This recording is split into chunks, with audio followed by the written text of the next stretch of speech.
It's time to pick a side. The border war is on the air with BG and TanMan.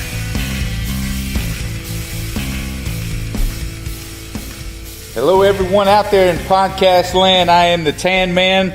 I'm joined in the studio with my man BG. We want to make sure before we get started, we thank everybody for listening and downloading the shows. Man, a record number of listeners. It seems like each week the numbers are rising, so thank you. However you're listening, Spreaker, Spotify, Apple Podcasts, TuneIn, whichever one. Again, thank you. BG, week 2 of the college football season is in the books. The Gamecocks. Aren't there other sports we could talk about other than college football? I mean, people are sick of hearing us talk about college football. Listen, I am perfectly fine skipping the college football segment altogether from now because till November. South Carolina had a great weekend in women's and men's soccer. Oh yeah, well, I don't have any scores in front of me. I know we won a bunch. You're just assuming. Anyway, like we said, the Gamecocks not quite ready for the big stage. The Tar Heels not ready for any stage. And the Clemson Tigers sneak out of College Station with a W. But before we get started, BG, there's a lot more going on in the world of college football. A lot bigger picture. The college football world right now feels like a really big picture and also a really small picture. But catch us up on what kind of scores do we have here? What stood out to you? To me, my big winner of the week, outside of the box, of course. Yes, because my big winner is Will Grier from West Virginia, the quarterback through 2 games. Will Grier's got 9 touchdowns and a pick, and he's completing 76% of his passes through 2 games. So the Heisman campaign for Will Grier and the Big 12 championship aspirations for the West Virginia Mountaineers are in full effect. And like I've said, I thought a couple of weeks ago we talked about this. I think the Heisman, in a way, has become a way for the national media and for the NCAA to sort of make the game about something other than the 6 teams that have a shot at the playoffs every year. So I think a team like West Virginia, a team like Stanford, I talked about Bryce Love. I mean, another impressive win for them this weekend. I mean, I think those guys have really almost a better crack at it than somebody from Ohio State, Clemson, or Alabama, because in a weird kind of way, I think the national media is just as sick as talking about these 6 teams as we are, but that's their way of making it about somebody else. Yeah, no, I agree with you. It seemed like there for a long time to win a Heisman Trophy, you had to be on one of the better teams. And now it feels like it hurts you. Right. Well, it seemed like it started with Tebow. They wouldn't give it to sophomores. Right. And it seems like it started with Tebow. I think it was the year that they won like 8 games. And so you've seen Robert Griffin win it when his team was an 8 or 9 win team. Yes. Lamar Jackson when they were 8 or 9 win team. Same with Johnny Manziel. So no, I don't think that none of those even remotely contenders for national titles. Right. I don't think that being in the national championship picture necessarily hurts you like it did, say, 10 or 15 years ago. You think there's any thought given to trying to break this idea that Heisman Trophy winners can't perform in the NFL? Do you think the media gives any thought to trying to correct that, or are there just too many people voting for us to paint with any kind of brush at all, really? I think it's just one of those. I think Baker Mayfield is going to have a shot, but I think it's just one of those. I mean, it's just one of those weird stats. Because it's in college, weird stat. And when you win it as a quarterback, think RG3 was going to be fine if he hadn't gotten it. I think he was going to be fine. But when you win it as a quarterback, the last few that have won it, they've done it a lot with their feet. Mayfield, Jackson, Manziel, they've done it a lot with their feet, and that kind of quarterback in the NFL just doesn't function as well at that level as it does in college. Yep. That all started with your man Crouch in Nebraska. He ruined it for everybody. He was amazing. He was amazing. I'll give you that. Do you know, I don't know if I've ever told you this story. After he was drafted, he was drafted as a wide receiver in like the 3rd round by the Rams, right? I was thinking it was the Lions, but I think you're right. It was the Rams. I go out, and at the time, of course, this is pre-internet and all that good stuff. I go out and go to call the NFL.com shop or whatever. I order a custom-made Eric Crouch jersey because they didn't sell them then. A 3rd-round pick is going to have a jersey. Right. I put Eric Crouch's name, number 89, on the back of a Rams jersey, and no lie, like 3 weeks after I get the jersey, it comes across the bottom of the screen that Eric Crouch is retired. You have any idea how much that might be worth, man?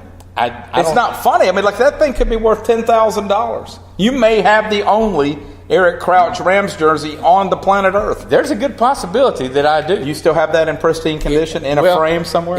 I have it. It's. I don't think it'd be too much work to get that signed. It's in a little less than pristine. Maybe he could sign over the honey mustard stain somewhere on it. But it is in my closet. There's a honey mustard stain on everything you own. Do you think maybe we should take a road trip, find Eric Crouch this summer, and do a remote border war from Eric Crouch's front yard, and then he'll be forced to come out and talk to us? I want to say he was doing stuff with like a high school news station, like a news station that covered high school football in Nebraska. I don't know. I'm the last person to make fun of Eric Crouch. In college, man, that was the baddest man on the planet. He was a bad dude. Speaking of some not so bad dudes, I don't know if you saw this. The South Carolina Georgia game? Yeah, I watched it. No. Before we get to the really, really bad, we'll start.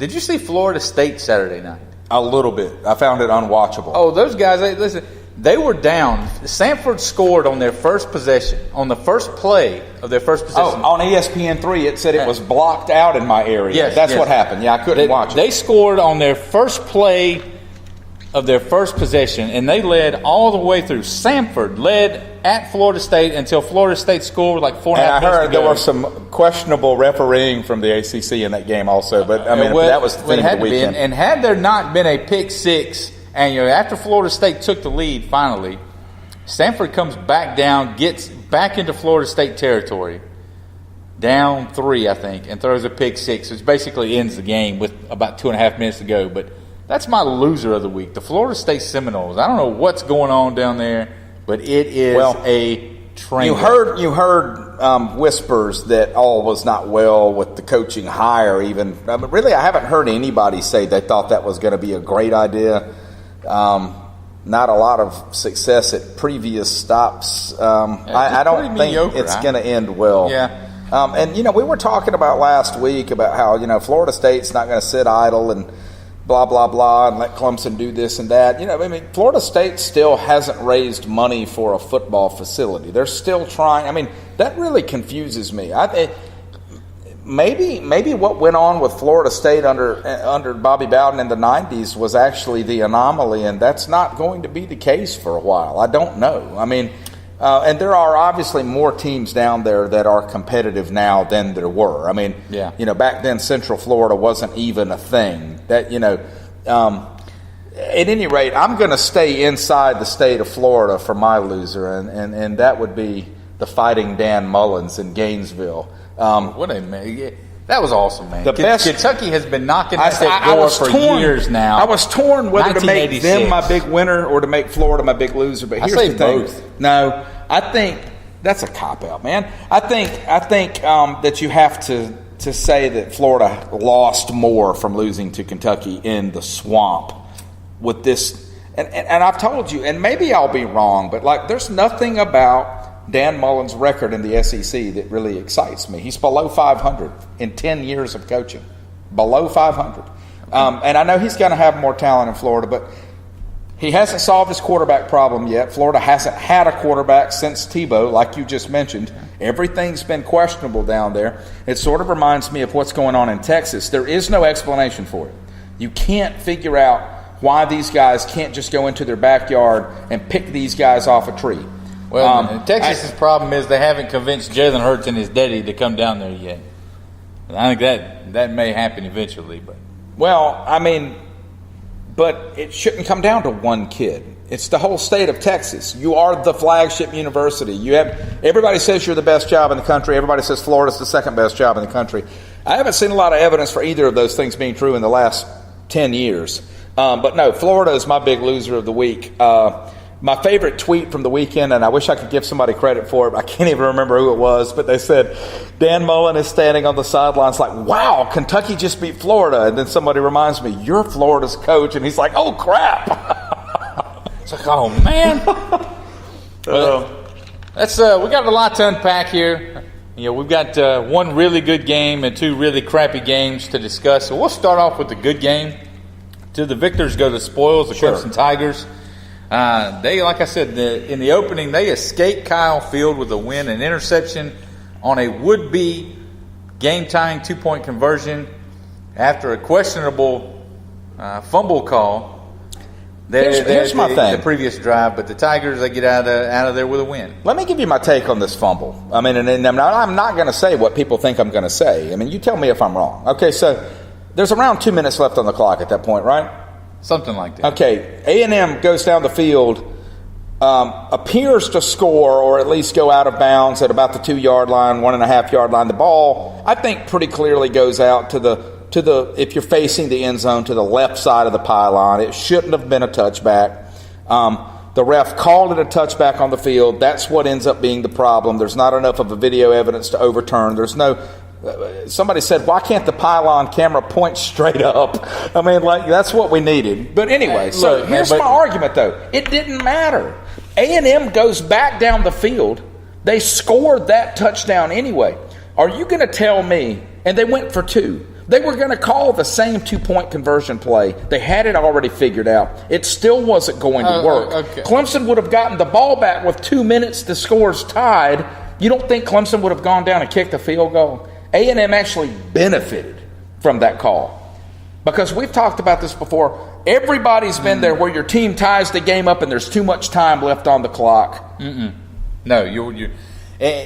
We'll play devil's advocate. Okay. At that point, the Clemson offense had pretty much grinded to a halt. I mean, they weren't really doing a whole lot. So you're saying if it goes into overtime? I don't think if A&M, if they get that call correctly, and even if they run the same conversion play then and the same thing happens and they're down 2, I still think A&M is going to get the ball back with a chance to come down and kick a field goal at the end and win. Okay. I can see that. I can see that argument. But nevertheless... How about this argument? If Clemson loses that game in A&M, it really doesn't matter. Well, they have one loss. They probably won't lose again. Well, I was going to say... Clemson's the next ranked team. This is my prediction. It's not even that bold of a prediction. You want to guess who the next ranked team Clemson will play will be? And by next, I mean first. Only. It'll be Virginia Tech in the ACC title game. I think it'll be South Carolina. Well, South Carolina will be ranked about 22 when they play each other. And that'll be the only ranked team they play in the regular season. Well, what it does is we've seen Clemson have that one game through the year where, for whatever reason, you can say an injury to a quarterback or whatever, where they play down to their competition, in some cases below their competition. So, if they had lost this game, that probably wouldn't have happened. True, but that margin of error, it puts more pressure on. There's no question. Losing in the second week would have definitely given the season a different angle. We've had many, many, many discussions about how dominating this Clemson defense could be, mainly based on the talent on that defensive line. There's probably 9 NFL guys that play on it. I mean, it's unbelievable. It is. 501 total yards for A&M. 330 yards passing in one half. I'd say 430 passing yards total. Could this secondary, you think, be what could potentially derail the Tigers' championship hopes? I mean, we've seen, what A&M did was they got Kellen Mond out of the pocket a little bit and kind of away from that defensive line instead of standing back there and being a statue. Could one of these teams that maybe are, they're going to be less talented than Clemson, there's just no way around that, but one of these teams that draws up a good scheme with a quarterback that can move a little bit and give the Tigers a little bit of trouble down the road? I think a mobile quarterback that can throw the football is something that really can cause any defense a lot of trouble. But, yeah, I mean, look, Brent Venables has been saying all summer and all last spring that he had concerns about the secondary, and everybody says, oh, he's just saying coach speak. Well, I mean, maybe he wasn't. Maybe there are concerns in this Clemson secondary. If there weren't, there should be. Now, it's just one game. It's just one game. It's probably the best team that they'll play. And honestly, and now. Again, this is not me with my Gamecock glasses on, but Clemson plays so many terrible teams in the next 2 months. I don't know that we'll find out the answer to that really until they are in the Final Four. Yeah. And I still think they will be. I don't think anything I saw Saturday night changes my mind because Florida State is nothing. They're terrible. They're terrible, and that was it. I mean, that was it. For Clemson to not be in the Final Four at this point, you're talking probably having to lose to South Carolina at home, and then what's probably going to wind up being Virginia Tech in the ACC title game. Virginia Tech or Miami, who cares? Same team. If it's Miami, they'll steamroll Miami. Yeah. So you're talking about having to lose both of those games for them to be out. I think they're a pretty safe bet to pencil in at this point. Oh, yeah, I think, and that's why I said, like, even though you're saying if they had lost, it would have given them no margin for error, but I almost just don't think it would matter if they had lost this game. The only thing I'm confused about is why A&M doesn't end up ranked this week. That seems pretty obvious that they're a top 25 football team, but I think it's the rankings clear. Don't matter right now. Don't matter. The storyline behind the game with Clemson is and will be for the whole season. Their quarterback spot, Kelly Bryant, once again started. Trevor Lawrence comes in, spells him a little bit. It looked to me like they tried to give the job to Lawrence. He comes out after halftime, and it felt to me like they were going, okay, Bryant has just kind of been all right. They turned it over to Trevor Lawrence with an opportunity for him to take the job and run with it, and he didn't. And then Bryant gets the last 6 drives of the game, and that's it. Is this over? Is this quarterback job over? Kelly Bryant, I think he definitely moved ahead in the race, if nothing else. And here's the thing, and I've been arguing with my Clemson buddies off air for a year now about this. I'm not sure, and this sounds crazy. I mean, I would sell all 3 of my cars for $1 if we could get Trevor Lawrence in Columbia. Don't get me wrong, but is Trevor Lawrence a great fit for this Clemson offense? I mean, look at what they've been doing since Chad Morris was their offensive coordinator. Who have their quarterbacks been? They've all been mobile. Yeah. And Kelly Bryant is not a great thrower of the football, but he is an elite runner. And he has great vision. And Trevor Lawrence goes back to that whole, the defense doesn't have to think about him.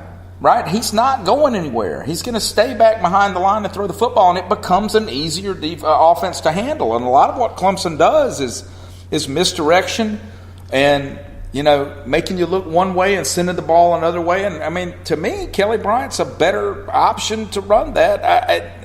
The way they've been running this offense really since, 2012? Well, Deshaun Watson is kind of the golden standard. He can do it all. Now that once Watson left and they had Kelly Bryant, I think they did kind of have to change what they did a little bit. They rely way more on Bryant to run, I think, than they would like their quarterback to. So I think Lawrence is the prototypical guy of what they want in a quarterback. If you can't have Deshaun Watson, I think Lawrence is. But he isn't mobile at all. I think he would be mobile enough because he is such a better passer than Kelly Bryant that I think that outweighs. Oh, there's no question about what you would lose. And besides, we're looking at the stats here. The only man with double-digit carries for Clemson again, same thing we've been pounding for 2 years now. Kelly Bryant. It's Kelly Bryant. And I don't get it. I don't get it either. Tavian Feaster from here in Spartanburg, I mean, he may as well not be on the team right now. Yeah, but no, I think the quarterback discussion is over. I think they tried to give it to Trevor Lawrence Saturday night, and he kind of. So you think Lawrence gets some mop-up duty this week? Well, no, I don't think he'll get. I mean, I don't think that he will get mop-up duty. But he's never going to start. I think they're going to. I think they're going to continue to use both guys, but I do feel like now we've got a clear-cut number 1 and number 2 guy. That's my take on it. So, BG, are you ready to? Yeah. I'm good. I'm good, man. Dive into. I'm actually pretty comfortable with it. Pretty comfortable, huh? Yeah. Well, what'd you think? You guys, like I said, there was a lot of hype, a lot of, you guys were the popular upset pick of the week. Yeah. And it never got off the ground. I'm sorry. No, it didn't. It didn't. I think what you've got is you can make this about a lot of things. This was about talent. This was a very elite, talented, maybe one of the 2 most talented football teams in the country if you look at the recruiting rankings over the past 4 seasons versus a pretty good team. And I think that's just where we are in college football right now. When South Carolina is overmatched at every position on the field except for maybe left guard. Maybe. Georgia, their offensive and defensive lines dominated that game. That was the story. And you can get into South Carolina not being mentally prepared for the big game and Jake not being a big game quarterback, and all of that is probably true, but I think all of that really comes from the fact that we are not as good as them, and it's not close. We couldn't run the ball. We didn't really try to run the ball early. We should have probably kept trying to run the ball. Let's hit the button. Let's hit the button on that one. Ding. Well, you're right. Didn't really make an attempt. But don't you think that's Muschamp and his coaching staff admitting early on we don't think we can run the ball? I mean, like, I don't ever like coming out gimmicky like that. It never works out for South Carolina. But that's not what decided the game. Rico Dowdle bobbling a pass is because... what decided the game was the fact that you could not stop the run. The average play in my head when Georgia had the football was an 8-yard run up the middle, dragging Javon Kinlaw and other defensive linemen with him. Like, we couldn't get any push at all. The average play for South Carolina on offense to me was a 2-yard pass for a 1-yard gain. Like, that's all we could get off. And it was Jimmy's and Joe's, man. They're just that good. And I didn't give them enough credit. A lot of people didn't give them enough credit. Maybe I was being a little bit of a homer. I said last week I thought they had a better chance to win than we did. I didn't pick South Carolina to win this game. I did pick us to cover the spread. That clearly didn't happen. Look, you're right about the talent up front. Georgia dominated the lines. How many tip passes did you see early on? 20. I mean, a lot of tip balls. So that's your offensive line not holding their ground. South Carolina's in a uniquely terrible situation. I mean, you have two rivals. One's in your state. One's closer to you than that, 90 miles away in the Georgia Bulldogs. Both of them are in the best 4 teams in the country. Both of them are blowing the entire country away in recruiting. We have to play them both every year, and it just is what it is. That being said, South Carolina can win 8 or 9 games this season. That team is not a bad football team. Georgia would do that to just about everybody there is to play. I'm firmly convinced of that. I don't think that was a uniquely South Carolina situation. I think they're that good. I think Clemson's that good. I think Alabama's that good. I think Ohio State's that good. And that's where college football is now. And it just sucks for us that we have to play them. And, by the way, next year we get A&M on the road and we pick up Alabama again. Well, listen, y'all were the dummies that jumped in the ACC 25 years ago, or jumped from the ACC into the SEC. Yeah, y'all kicked us out because you wouldn't let us ever have any kind of even playing field in basketball. But let's not go down Tobacco Road right now, okay? We'll talk about that later. Go down Tobacco Road. We were getting too good. North Carolina, is that what it was? They felt threatened. That's what it was? It was an assassination. Yes, that's exactly what it was. So North Carolina successfully murdered South Carolina. That's exactly right. All right. That's exactly right. To me, the game turned, what was it? It was 17-10. Georgia they kind of ran the clock out, kicked the field goal. It was 20-10 at halftime. The shanked punt didn't help. No. The shanked punt didn't help. No. But you guys were, after a rough start, and I remember texting you Saturday, I said, this feels like all those Clemson games where we thought, man, they're going to go on the road and and they wind up just steamrolling them. But here's the thing. When I'm sitting here telling you a shanked punt was a key play in a 30-point game, that shows you, that's what I'm saying. When you have to play zero error football to even be in a game, you're not going to be in the game. Well, but you had several errors, and I thought you were still in the game. If you could get a couple breaks, but the second half, Georgia comes out, here we go. 75-yard touchdown drive, South Carolina goes 3 and out. Another 75-yard touchdown drive, South Carolina goes 3 and out. An 86-yard touchdown drive. By that point, the thing was pretty much blown open. And you guys went on a long drive all the way down the field and threw a pick. I mean, the biggest thing that concerns those 2 drives, and then followed up by the 2 3 and outs. That's where it went. The players said it in a roundabout way in the press conferences after the game. A lot of players on South Carolina's team quit. They gave up. They quit. They quit trying. That's not what you want to see. But and I'm not making an excuses. I'm going to explain this though. This is the team that lost to the Citadel 3 years ago. Not even 3 years ago. Okay.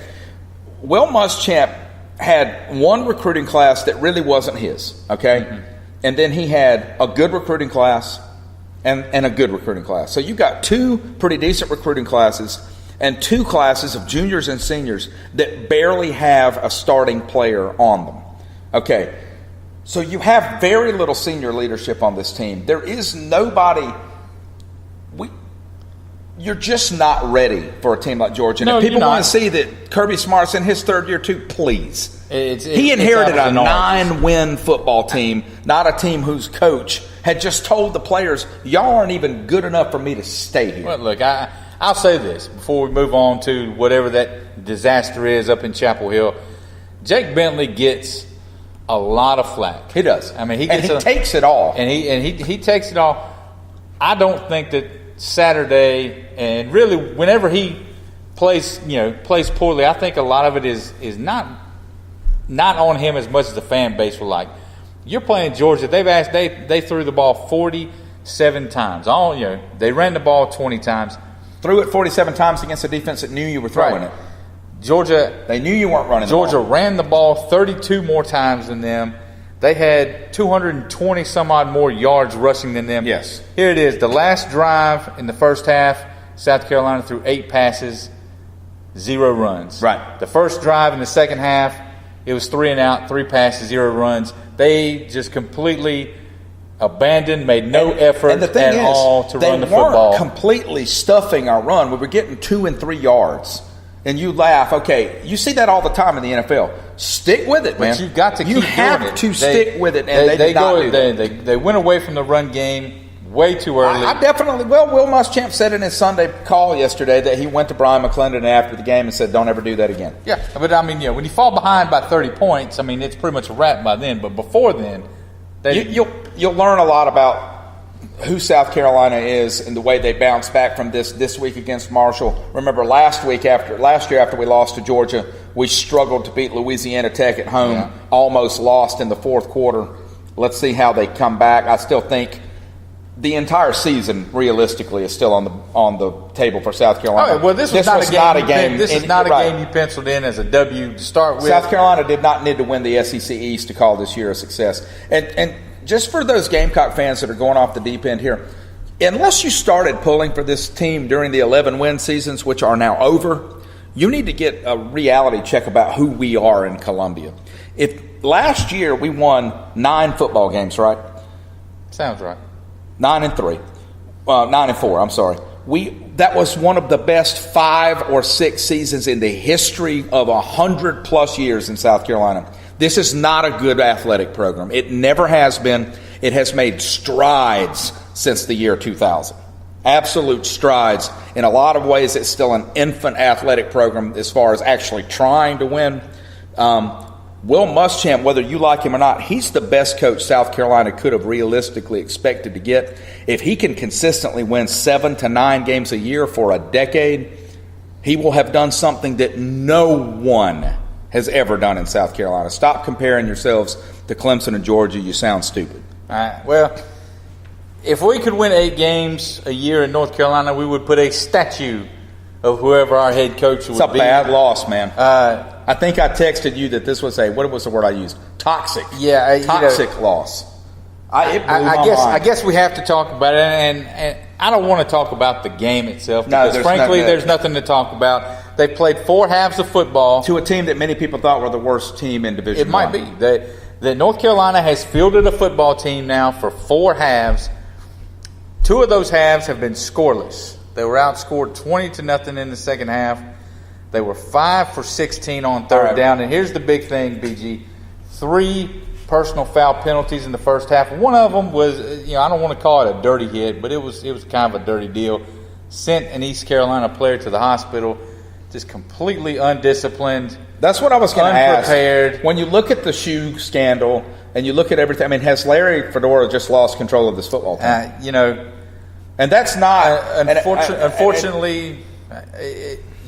It looks like it. And the president and the athletic and academic community in Chapel Hill, they're not going to let that be the reputation of their team. Well, I mean, not going to class is one thing, but cheap shots, we can't allow that. We can't allow that. Can't allow it. We work hard, we study hard, but we got to draw a line somewhere. And I can say that with and a you straight texted face. me, man. You were like, I don't know that Fedora makes it out of this season. And I'm like, I think you're right. BG, we all know how bad last year was, right? Yeah. All right. But we talked about it. They showed fight. They did. They didn't showed lose fight. their I don't heads. think it didn't feel like he lost the team. And you and I both laughed at all these people saying they were going to be in a 2-win team, not make a bowl game all summer. We said, what? BG, of course they're going to bounce back. Man, we look like fools now. 2 years ago, they started off really well. Kind of, they went backwards toward. They finished the season 1-3. Now this is important. That one win was against the Citadel, a 1AA team. Okay, last year they're 3-9. 2 of those 3 wins, one was against Old Dominion, which is not a very good Division I team. Right. And then Western Carolina, another 1AA team. So far they're 0-2. So Western Carolina's a bad Right. 1AA team. So the last 18 times that North Carolina has taken the field, they are 4-14, and 2 of those 4 wins are against 1AA teams. Yeah. I mean, Yeah. that's not North Carolina. that's not good. There's no way to. I didn't want to. I never have jumped on the fire Larry Fedora bandwagon, and I don't like doing it now. But you're 4-14. Well, he's going to leave you no choice. I mean, Exactly. here's the thing. And do you think North Carolina, in a way, because football is not the primary sport? And so let's compare this to the Muschamp hire, right? Lincoln Riley, for example, and we talked about this. I mean, or a guy like him was in the play for the South Carolina job, but Ray Tanner kind of plays it conservative, right? Let's get a guy that has done this before, because no matter how many national championships you win in baseball or basketball at South Carolina, football is the sport that drives that athletic program. All right, at North Carolina, that's not the case. So if Fedora is fired, does North Carolina have the option to kind of go out there and get a 27 or 28-year-old coordinator like an Urban Meyer out of Utah back in the early 2000s and say, hey, let's give this a try, because what we've done up till now hasn't worked. Let's try to catch lightning in a bottle. Are they a little more free to do that? I've seen a buddy of mine sent me a screenshot of something. He said, right now, the 2-1 odds to be the next North Carolina head coach. You want to take a guess? Les Miles.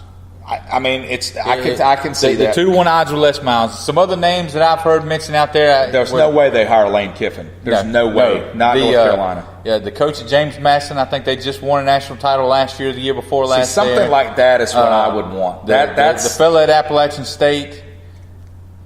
To me, if you can go get Les Miles, Appalachian State might be able to beat North Carolina right now. I don't think there's any doubt. doubt. I think that why would he? Yeah. You look over the rest of the schedule.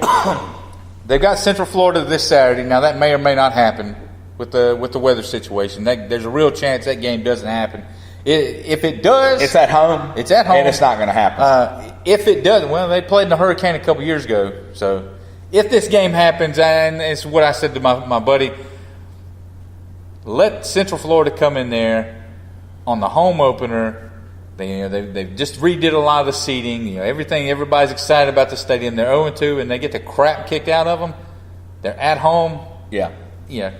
If they don't fire him, then Central Florida. Is there anybody on staff that's even not a guy on the staff that has any head coaching experience? Okay. Central Florida, Pittsburgh, Miami, and then a bye between Miami and Virginia Tech. If they're 0-5, here's my prediction. If they are 0-5 heading into that bye week, that feels really probable. It's really possible. Yeah. I don't think that Larry Fedora makes it through that bye week. Virginia Tech will be a game at home. If you're going to fire him in season, that's when you do it. So you're at home. You can kind of try and rally the fan base a little bit, whatever you have left. But here's what the holdup is: the buyout right now. After he went to the ACC title game, they redid his contract. His buyout until the end of next season, I think, is $14 million. Holy cow! It drops to 10.5 after 2019, and drops down to 7 for 2020. I do not think that is a lot of money to pay a man to go away. But I do not think, because I tell you talked about it's also a lot of money to pay a football coach at North Carolina to go away once basketball season starts. Well, I don't know. You're right, and I know you. And I'm not. I mean, I know that's a joke, but it's not a joke. I know it's kind of a joke. There is a lot of pride in this football program. And there should be. And I've been in that stadium when it rocks, and I'm telling you, that place can get going. But the 10 years that they spent between Mack Brown leaving to Texas and the hiring of Butch Davis, where they had Carl Torbush and John Bunting, two Tar Heel guys, the program was completely irrelevant. Completely irrelevant. They hired Butch Davis, and for the last 10 years, Butch Davis, and when they hired Fedora, although he's not popular now, it was a hot hire then. Oh, sure. It was a hot hire. The 10 years that they've spent between Davis and Fedora, where they have actually made a real effort, they've added the seating in the end zone, that whole project. They've redone a lot of the seating in the stadium, so they got took it out of a lot of the bleacher type seating. Right. They've made an effort with this football program. If they continue to allow what's going on right now go on up there, all the progress they've made in the last 10 years is going to be wasted. Yeah. And so, like I said, $14 million is absurd. But if this season keeps continuing on, I don't know. You certainly can't let it go on into next season, and I'm not sure they can afford not to pay the $14 million because it can end up costing you more than that. It will wind up costing you more than that in the long run. You're right. I hate to say, like I said, I've never been on the Fire Fedora bandwagon. I don't feel comfortable on it now, but it's just getting to be kind of obvious. Losing's one thing. Losing ugly, and then scandals off the field. Some of that may be bleeding over into behavior on the field. That's not a good look. Now, off the record, I think this is like the third straight time that they've played East Carolina under Fedora that they have just gotten steamrolled. Yeah. I think the last time they played them, it was like 70-something to 40-something. It was an absurd score the year before when they played them in China. East Carolina has flat owned those guys. Yeah. That's unacceptable. Agreed. Picks list time. We're going to try something different this week. If you guys listen to the show, 5 college games, 5 NFL games. Well, we're going to go ahead and do the college games now, kind of split it up. Of course, the 2 NFL games on the list tonight, the Monday night games, obviously have not been played. But as we stand right now, the TanMan and the 8 games that have been played has been 5-3. BG, a lowly 2-6. Emphasis on lowly. So no matter what happens, the TanMan will leave this week with a 3-game lead. You will win the battle, my friend. That is not the war. That is not the war. First game on the list, we'll start where we ended.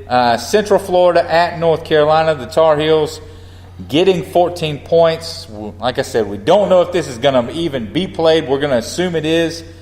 At this point, I hate to say it, give me Central Florida at home. At North Carolina. Give me Central Florida. I'll give the 14. I don't see this one being close. I don't either. If North Carolina was playing the way they played last year and looked competitive and right, if I thought they were going to kind of back them, but you have to know that the conversation going on in the locker room is exactly the same conversation we're having now. I don't see any way that Central Florida doesn't go in there and win by 20 plus points. I think there is a small chance that I do believe there's talent on this football team. Of course there is. I think there's a small chance that they, at home, you had a long Cal road trip. Yeah, you play at East Carolina. I think there's a small chance that coming back home, North Carolina could play well and cover this spread. Sure. But I've got to protect the lead. I don't see it. 3:30 Saturday, Georgia Southern, the former 1AA team, now Sun Belt member, heading down to Death Valley to take on the now second-ranked Clemson Tigers. Clemson, 34.5-point favorites over the Eagles, BG. Where are you going? I think Clemson covers. I don't think they cover by much. I think the score is probably about 40-6, something like that. I don't think they will do much more to them than they do to Furman, but I think this will be a comparable sort of game.